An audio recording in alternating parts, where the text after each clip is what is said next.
Imagine une seconde, tu prends ton téléphone, tu appuies sur un nom, puis tu dis simplement allô. Un mot banal, un mot que des milliards de personnes prononcent chaque jour. Mais derrière ce simple allô, ta voix va accomplir un voyage absolument gigantesque. Elle va quitter ta gorge sous forme de vibration, être capturée par un minuscule microphone, transformée en signaux électriques, découpée en milliers de données numériques, traverser des antennes géantes, voyager dans des centres de données gigantesques, passer sous les océans à travers des câbles plus longs que le pays entier, devenir de la lumière, puis redevenir une voix humaine dans l'oreille de quelqu'un qui se trouve peut-être à des milliers de kilomètres. Et le plus fou, c'est que tout ça se produit en quelques secondes. Aujourd'hui, dans Nexusab, on va suivre le voyage complet d'un appel téléphonique. Depuis le moment où ta bouche produit un son, jusqu'au moment où quelqu'un l'entend de l'autre côté du monde. Et crois-moi, après cette vidéo, tu ne regarderas plus jamais ton téléphone de la même manière. Aujourd'hui, parler à quelqu'un instantanément semble normal. Mais pendant la majeure partie de l'histoire humaine, c'était impossible. Pendant des milliers d'années, communiquer à distance était un cauchemar. Si tu voulais transmettre un message, tu envoyais une lettre, un messager, un cheval, parfois même un pigeon voyageur. Et selon la distance, la réponse pouvait prendre des jours, des semaines, voire des mois. Imagine vivre dans un monde où tu ne pouvais pas entendre la voix d'un proche vivant dans une autre ville. Un monde où un simple message urgent pouvait arriver trop tard. C'est un peu le cas dans certaines séries populaires que nous connaissons tous, comme Game of Thrones, Le Monde de Narnia, Viking ou autres. Puis un jour, l'humanité découvre quelque chose qui va changer le monde. Le télégraphe. Le télégraphe permettait d'envoyer des impulsions électriques à distance. Mais il y avait encore un problème. On ne transmettait pas encore la voix, seulement des signaux, des points, des traits, du code Morse. Puis arrive un homme qui va bouleverser l'histoire. Alexander Graham Bell. Son idée paraît folle. Et si on pouvait envoyer une vraie voix humaine à travers un fil électrique? À l'époque, beaucoup pensent que c'est impossible parce qu'une voix semble vivante, complexe, presque magique. Mais Bell comprend une chose fondamentale. Une voix n'est finalement qu'une vibration. Et cette idée va changer la planète entière.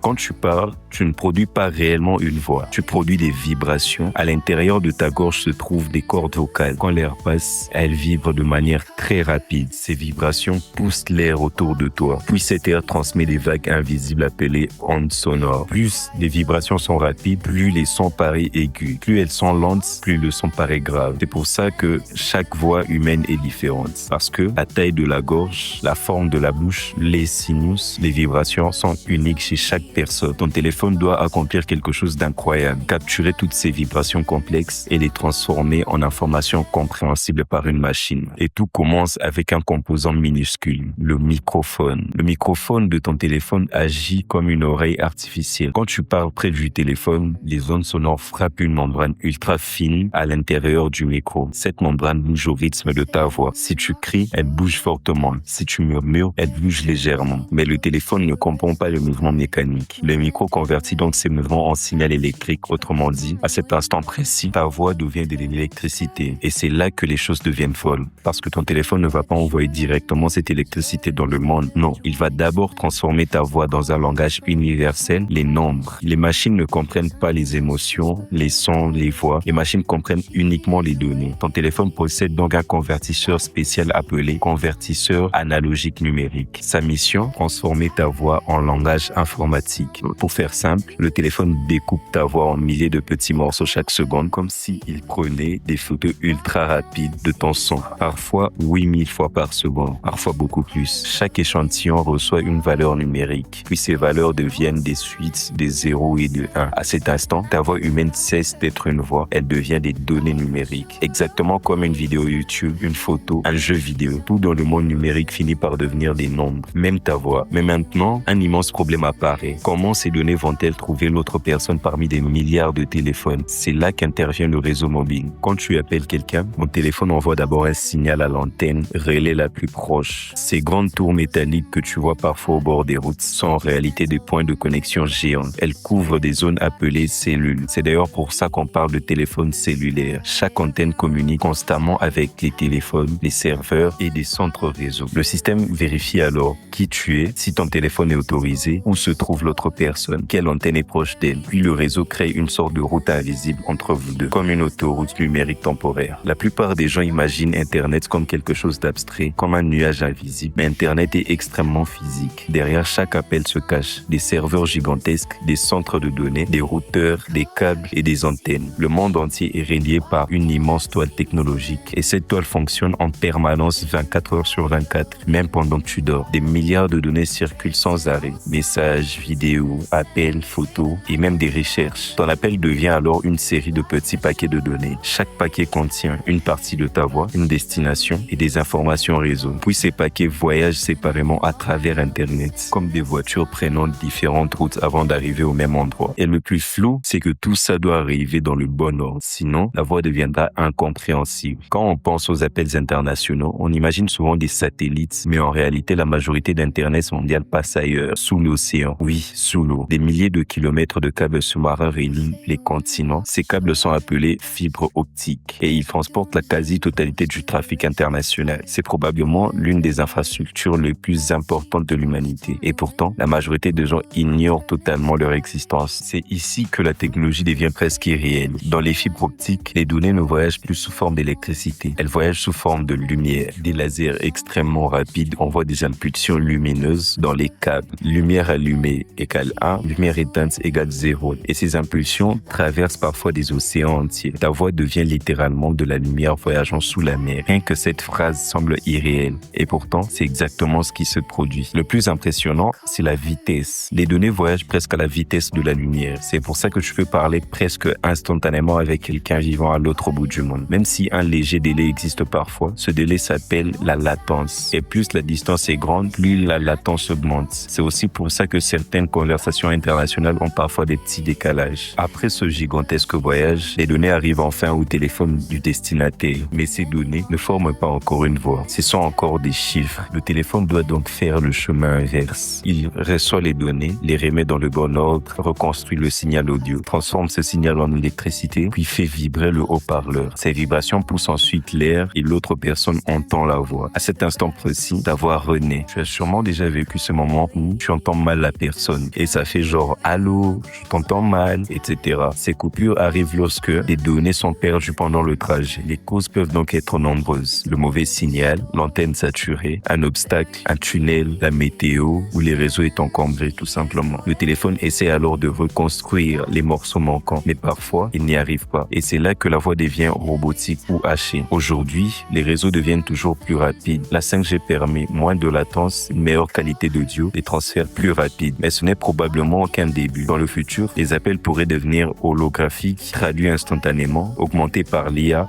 voire directement connectés au cerveau humain. Le téléphone que nous utilisons aujourd'hui pourrait sembler préhistorique dans quelques décennies, exactement comme les anciens téléphones à fil nous paraissent primitifs aujourd'hui. La prochaine fois que tu diras allô, rappelle-toi que derrière ce mot banal se cache l'une des plus grandes prouesses technologiques de l'histoire humaine. Ta voix va devenir une vibration, devenir de l'électricité, devenir un ombre, devenir de la lumière, traverser des antennes, des serveurs, des océans, puis redevenir une voix humaine. Et tout ça en quelques secondes. Le plus fou, c'est que nous vivons entourés des miracles technologiques devenus tellement normaux que nous avons fini par ne plus le remarquer. Bienvenue dans Nexusable, l'endroit où les choses ordinaires révèlent leur côté extraordinaire. Si cette vidéo t'a fasciné, abonne-toi et dis-moi en commentaire quel autre objet du quotidien veux-tu qu'on démonte ensemble dans une prochaine vidéo.